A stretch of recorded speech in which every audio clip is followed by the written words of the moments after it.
And when we think about these kids who were clearly in Louisiana having the time of their fucking life because they graduated, and we think about white people's reaction to Black joy. Oh yeah, it's not about civility. It's not about decorum. They don't like to see us happy. That's what it is. The true essence of joy is unattached to things, isn't it?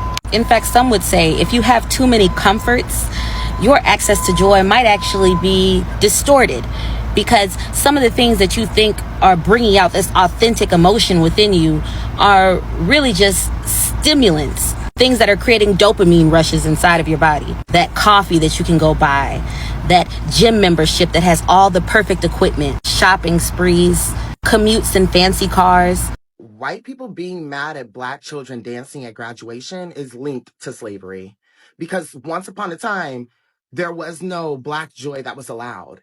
Like, especially back in slavery, like if they saw that, they would probably do horrible things, torture the slaves. Hello guys, welcome to my channel. You know, it is happening, good people.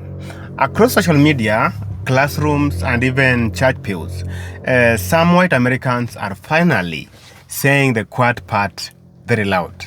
Oh, I do think that white people are absolutely jealous of Black people, specifically with the community, and also with like fashion and music and everything else that is appropriated. But by design of what whiteness is, it inherently lacks community. And I think we're absolutely jealous of that. And I've heard biracial people say that they do see that difference in their own families. They're not just uncomfortable anymore, but they are jealous. Jealous of how Black people, after centuries of pain, after centuries of struggle and systematic cruelty, they can still manage to smile, they can still manage to dance, they can still manage to create and even love, and even live with a fire that refuses to die. But I would like to say what scares us is I think we hear violence. The young lady said she's afraid of violence. And isn't it sad that we who have been the victims of so much violence, now whites fear violence from us? We do not have a history of white people. White people have a history of us. See? And what you fear, may I say this, sir? What you fear, and it's a deep guilt thing. They're starting to ask the tough question. How do these Black people keep going? You know? How do they still afford to laugh? How do they still love a country that has done so much to break them? And deep down, they know the real answer. Okay, so guys, I want us to watch this clip, then come back and have a talk as far as this topic is concerned. And of course, if you love our areas of discussion, I will urge you to subscribe and leave us a comment in the comment section. Let's dive straight. It's being Black, unapologetically Black, and doing everything anyway, how you like it, with whoever. Black joy means being unapologetically Black in the most comfortable way that you feel like yourself. You don't feel like anybody's judging you. It doesn't matter whether you're like straight, bi, queer, whatever, however you want to dress, it's comfortable. Living out my ancestors' dreams and like fully showing up as myself, my Black ass self, because she's very Black. Okay. Doing the things that fill me up and like unapologetically. Yes. Confident, unapologetically Black, living in our truth and just being our amazing self. No matter what. Yes. No matter what. No band can stop us. Living in my greatness. That's really what it is. Living in my ancestors' greatness. It's just being me all day, every day without criticism. Black joy to me is revolution. It is healing. And I think it's the path forward for us. Good morning, y'all. Listen, I came across a video. What was the lady name? Show something. It's an Asian lady. Okay? It's an Asian lady talking about, oh, Black people, I just love watching Black people and your joy. Black people joy. I just love it. How do y'all get the joy? Because as Asians, we're just told to work really hard. Anytime we have downtime, we just work really hard. We just keep working. And I wish we just had joy. I wish we had joy. What the fuck? What is, literally, seriously, what is y'all obsession? Everyone's obsession with Black people, and at the same time deny that obsession in the same breath. You want to know how we keep going? You want to know what we're doing at all times? What the hell is wrong with y'all? Why are we the obsession? Oh my God. And then black people in the damn comments, oh, it's because of our struggle. It's even, everybody don't struggle when they black. Every black person do not participate in struggle Olympics. We have joy because we have joy. How about that? It ain't for y'all to figure it out. It ain't for you to participate in. Find something better to do than us. All these age, it gets to a point. Black people, stop hopping y'all happy asses in these other folks comic session, goddamn Sambo. Oh, it's cause of this. They don't need to figure nothing out. They don't need to. What they need to figure us out for? Y'all already giving all the recipes away and this, that, and the third, and then I'm gone. Yeah, I'm gone. Yeah, I'm a little triggered. A white woman tried to break in line at me this morning before I had my coffee. Well, I had the coffee in my hand to pay for it. She tried to break in line. I'm a little frustrated right now, so I'm gonna come back to this stuff. The true essence of joy is unattached to things, isn't it? In fact, some would say if you have too many comforts, your access to joy might actually be distorted, because some of the things that you think are bringing out this authentic emotion within you are really just stimulants, things that are creating dopamine rushes inside of your body. That coffee that you can go buy, that gym membership that has all the perfect equipment, shopping sprees, commutes in fancy cars, social approval, the list goes on and on. In fact, some people who have been born with a silver spoon would tell you it wasn't until they lost it all due to drug use or some sort of injury or just being disowned or whatever, that is the most pure experience of joy they've ever had. And that right there is why they commodify black joy. Because black joy exists in spite of. All the resources in society are put against blackness, not for it.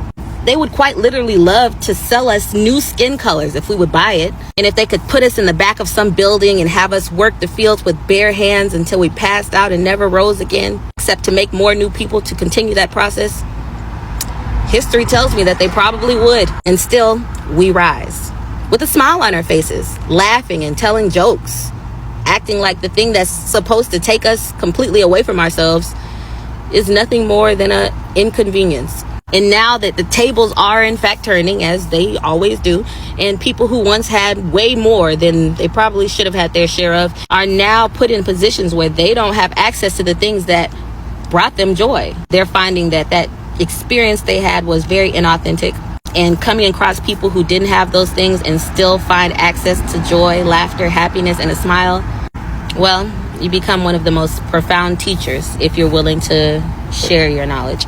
But that's if you ain't petty. I say don't tell them shit.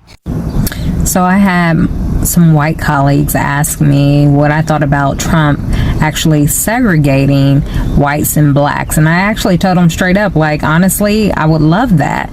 Now, they looked at me like I was crazy, and they almost spit up their almond milk, and I think they thought that maybe I was saying that out of hatred, but it really isn't about hatred. Here's the thing, I'm not talking about their version of segregation. See, I'm talking about our version of righteous separation, spiritual sovereignty, and black sufficiency.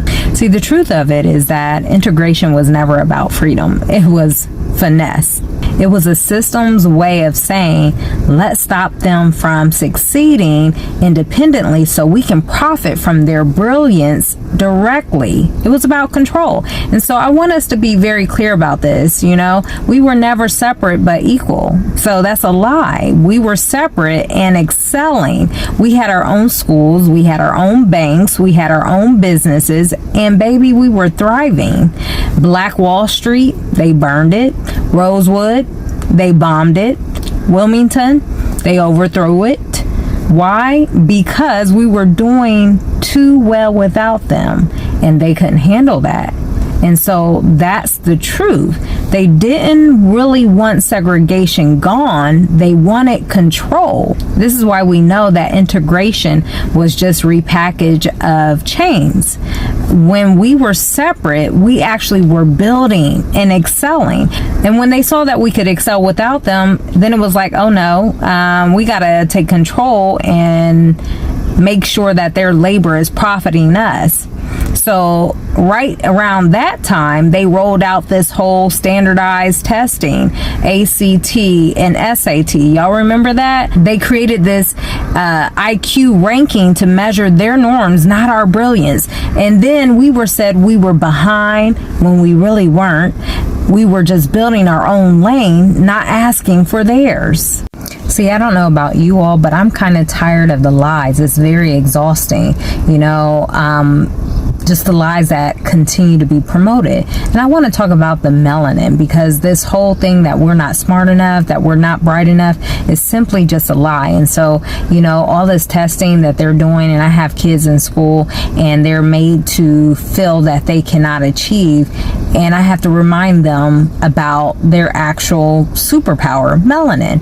See, not just your skin tone, but in your brain, specifically neuromelanin, that rich dark pigment found in areas like the substantia nigra, which are critical for learning and memory and decision making and emotional regulation. See, if you don't know, then you won't know how to respond. But when you learn about the studies that have actually linked the neuromelanin to higher concentrations and how it's related to enhanced memory and processing and higher intelligence and faster reaction times, then you know why they have hidden this information for so long. Because when you have higher melanin, you have stronger brain resilience against degenerative diseases.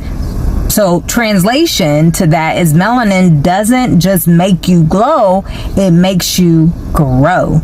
So we know that it's not coincidental that people with more melanin have historically been creators, inventors, innovators across every discipline, while also being the most suppressed, because they know that the more melanin you have in your body and in your brain actually produces higher intelligence. So the Bible also says this too in 2 Corinthians chapter 4 verses 7. It says he placed treasures in earthen vessels. What treasures? It was in us all along, right? So we have more melanin, and we know that people with less melanin, because it's a recessive gene and it's a mutation, lack the same level of intelligence, of many different benefits that come along with that. What's so interesting about it is that we're supposed to be looking at this as if it's something negative. But why is it negative when every other cultural group does this? Group economics. See, the truth of the matter is they have stolen from us so many different things, and yet we still survive. And so I don't want to offend, but I have to be blunt here. When we invented it, they patented it. When we built it, they banked on it. So everything we created, they made sure they benefited off of it. Just like Louis Latimer, he actually developed the light bulb, but Edison got all the glory for it. And this has been going on through history. We know that Granville T. Woods laid the foundation for trains. Corporations got the contracts. Dr. Patricia Bath revolutionized eye surgery. The system licensed the tech. Black music became white record labels, billion-dollar industries off of our talent. Every time we create, they capitalize. We are the genius, but they control the royalties. It's quite interesting, isn't it? So when we talk about the facts and segregation, I want to be very clear. It's not racist. We have to understand the dynamics of this. See, the black dollar actually is the fastest running dollar in America. So let's do the math here. And I think it's quite funny. Black people have spending power over 1.6 trillion. But guess what? That dollar stays in our community just for 6 hours. while the white community, their dollar stays in their community 17 days. And guess what? Asian communities, it stays in their community 20 days. Jewish communities over 3 weeks. Why? Because we're systemically disarmed from owning what we build. And this is no coinky dink. The scripture said this would happen. So now our dollar does the labor, but the system collects the check. And this is why I support segregation on our own terms. See, that 400 years of slavery is over. And when I say that I want us to be segregated, I don't mean oppressed. I mean organized. Let's build black banks again. Let's educate our babies on the truth, not whitewashed lies. And let's support black farmers, black text, black healing, black brilliance.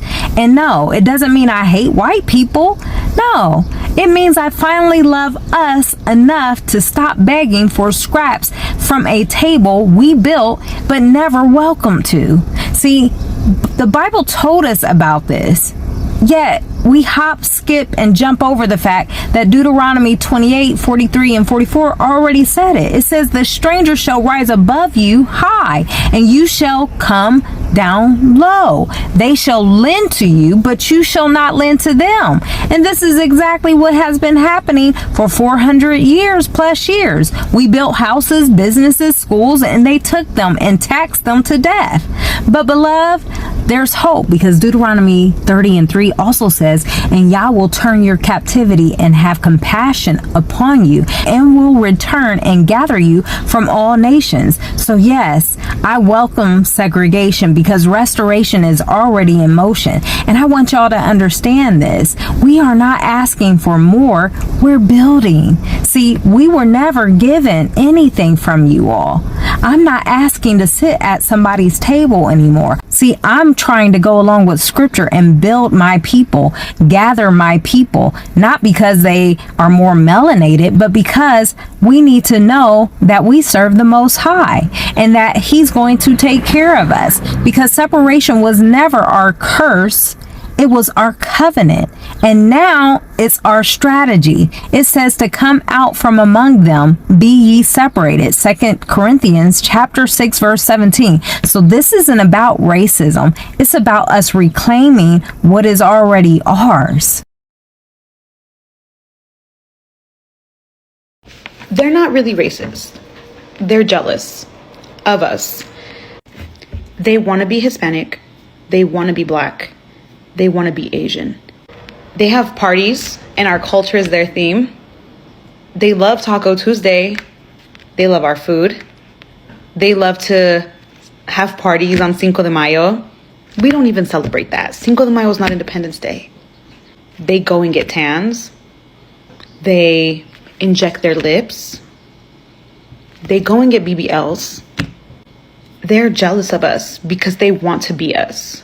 Pose the question, why do white people hate black people so much? I have been in situations where I've been surrounded by nothing but white people, and this conversation has come up. The race conversation has come up, and no one ever has an actual reason as to why they hate black people. There's always these, oh, black on black crime, oh, they're lazy, oh, they're this, but it's not actually, there's no legitimacy behind their reasoning. It's just shit that they've heard and they're regurgitating. And so,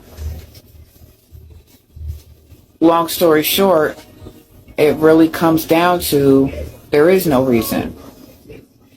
It's a deep-seated jealousy, a deep-seated hate that, you know, black people exude greatness. Black people are the great inventors. Black people are the beginning of the human race, the Eve gene. And white people have worked so hard to erase the history and erase the greatness of the black race. Down to even when things are invented, the majority of things that are invented were invented by a black person. But yet, the white race has actually erased the original inventor from history and have put their names on things that they had no business putting their names on. Shut up my asshole, you fucking nerd. It is great. You know what's great? You see this? You're still going to be black, and we're not. Make sure you tell them you're a fat nerd. I'm still white. You're still black. The crazy thing is that white people actually think that calling us black is an insult. I get it. For them, being black in their mind could probably be the worst thing on planet Earth. But for me, I want to be blacker. I want to be darker. Let me do something. Let me walk into the sun, something that you cannot do. Let me walk into the sun. I want to be darker. You understand? Like, what? Being black is not an insult. Being black is not an insult. We love being seasoned. Understand that, right? We love being coordinated. We love having flavor. Imagine saying you are the superior one and you are beefing with nature. Sunlight is your enemy. Oh, I'm okay. Imagine being this miserable. Imagine waking up in your life this miserable. Oh no. Oh no. I'm sitting here with one of my besties, and it's 75 degrees today in Washington, D.C. And we are hallelujah on that. You know, for decades, white Americans defined strength of domination, control, wealth, and power.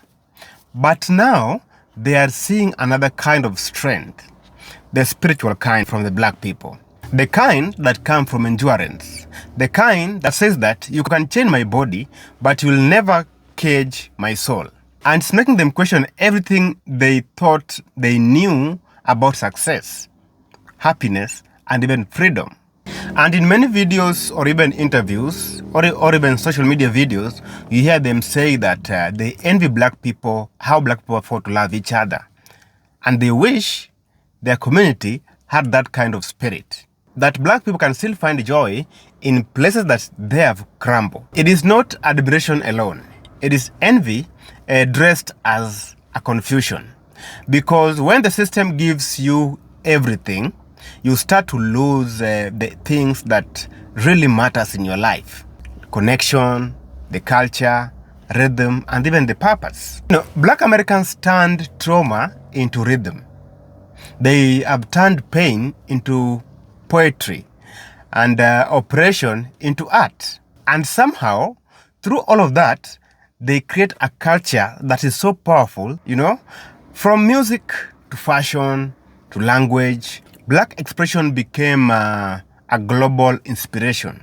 And for the white Americans, that's really hard to process. Because how do you envy the very people your ancestors tried to erase? You know, these people have experience, they know a lot. For the first time, many are looking inward, realizing that systematic privilege didn't just protect them. It robbed them of depth, it gave them comfort, but stole community. It gave them power, but took away empathy, you know? And now they're seeing the irony happening. The people they were taught to look down upon, the black Americans, have that one thing they can't buy. And that is the soul. They can't buy the soul. They can't confuse the soul of the black Americans. Every smile, every laugh, and every cookout, every gospel song, every dance move, it's not just a celebration. It is a rebellion. It's saying you try to crush us, but we still find light, you know?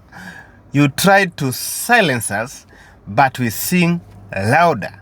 And black joy isn't denial. It is a defiance. It is a middle finger oppression that says you didn't win. You know, it is that middle finger oppression that says you didn't win. And the tough question what Americans are asking is that, why do they fear what they could learn from? What will America look like if they embrace the very people that they once oppressed? Why do they steal the culture but avoid the struggle? And what does it say about them that they envy the very people they refused to free? These questions are not just philosophical, they are spiritual. They reveal a truth America has long buried. So in this case, some white Americans are finally confessing their jealousy of the black joy. But maybe it's not jealousy at all. Maybe it's longing. Longing for that connection, that connectivity, that community, that humanity that only survives when you've been through the fire and came out still strong, dancing, and even smiling. Because black joy isn't just that survival. It is proof that light can grow even from the ashes. And maybe that's what scares them the most and inspires them at the same time. Please, if you love this video, share your thoughts in the comment section, hit that like button, and see you again in my next video. This is your guy, Fred from the motherland.